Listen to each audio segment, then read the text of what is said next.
Audio Jungle.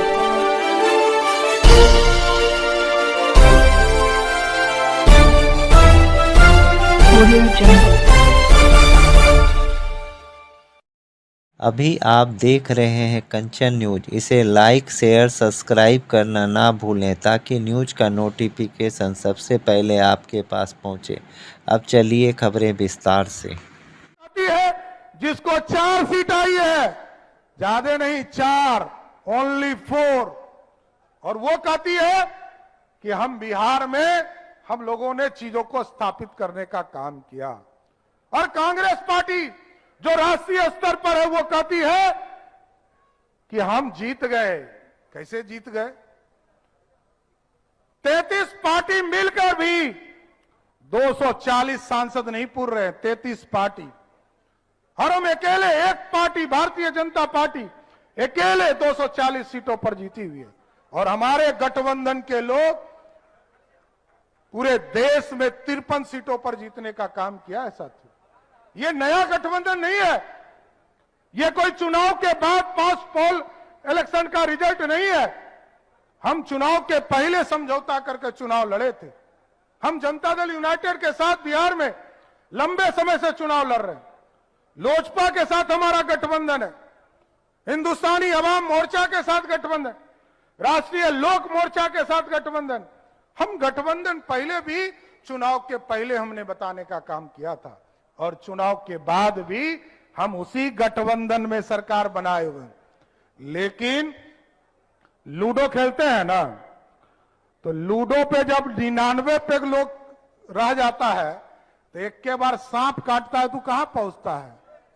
सीधे 0 पे पहुंच जाता है। इसलिए साथियों, हम लोगों को 2025 के चुनाव के मद्देनजर पूरी व्यवस्था को खड़ा करना है और इस पूरे परसेप्शन से बाहर आना है। इस देश में तो 43 सांसद वाले लोगों ने भी यूनाइटेड फ्रंट की सरकार बनाई है साथियों।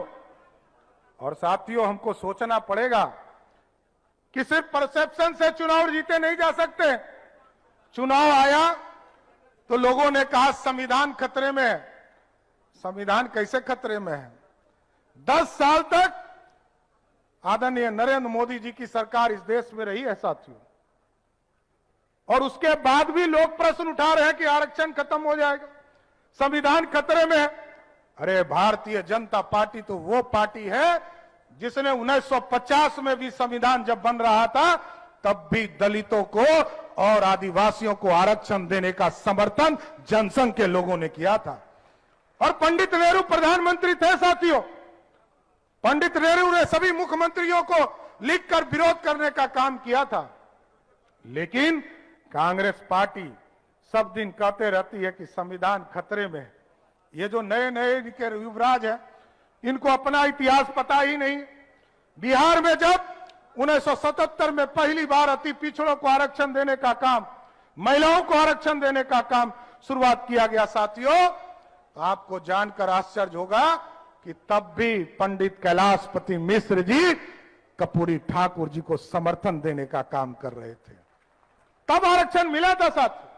और 89 में जब मंडल कमीशन, लालू जी कहते हैं कि हमने आरक्षण दिया, पूछिएगा, मैं तो मीडिया के साथियों से आग्रह करूंगा कि राजद के लोगों से पूछिए, 15 वर्षों तक लालू प्रसाद जी का राज रहा, एक वर्ग को आरक्षण दिया क्या?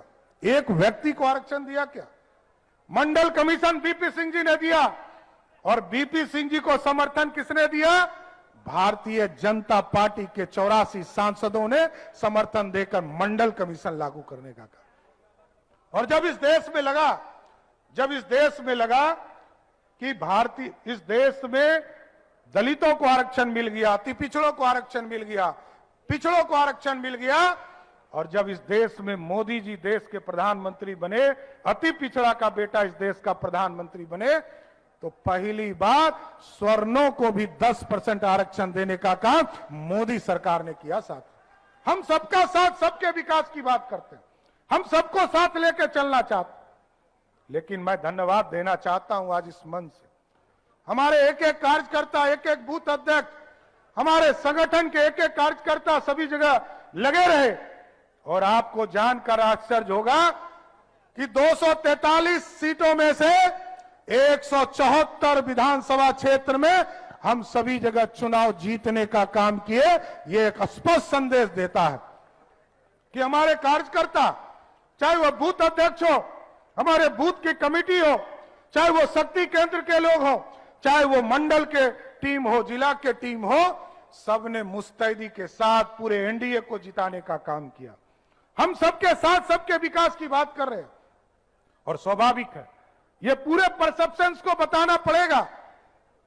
आप जब चर्चा करते हैं जरूर एक चीज बैठकर जरूर चर्चा करें। लोगों को डिमोरलाइज होने की जरूरत नहीं है। लोग कहते हैं अरे विरोधी तो ये हल्ला करेगा ही कि भाजपा को 240 सांसद मिले, 272 नहीं मिले, लेकिन हम तो एनडीए लड़ रहे थे और एनडीए 293 सीटों पर जीती है। ये परसेप्शन पूरी तरह एक एक कार्यकर्ता, एक एक बूथ अध्यक्ष, हमारे लोग जाकर बूथों पर बैठने का काम शुरुआत करें।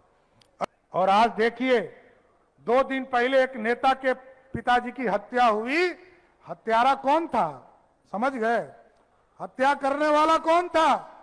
और उनका परिवार का ही लोग ही निकला। आप सोचिए साथियों कि लोगों को यह पता ही नहीं कि अपराधी कौन है। अपराधी का नेतृत्व करने वाला कोई नेता है, उसका नाम सिर्फ और सिर्फ लालू प्रसाद है, दूसरा कोई नहीं हो सकता है। इस प्रदेश में गुंडागर्दी कराने वाला नेता, भ्रष्टाचार के प्रतीक, इस लोकतंत्र के हत्या करने वाला कोई नेता है तो वो लालू प्रसाद है।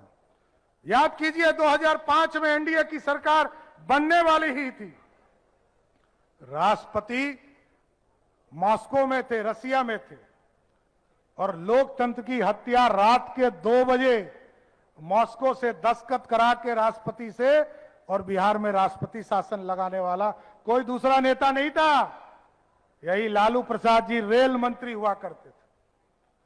और लालू जी बहुत चर्चा करते हैं बहुत बात कि बिहार के विकास के लिए केंद्र की सरकार मदद क्या करती है।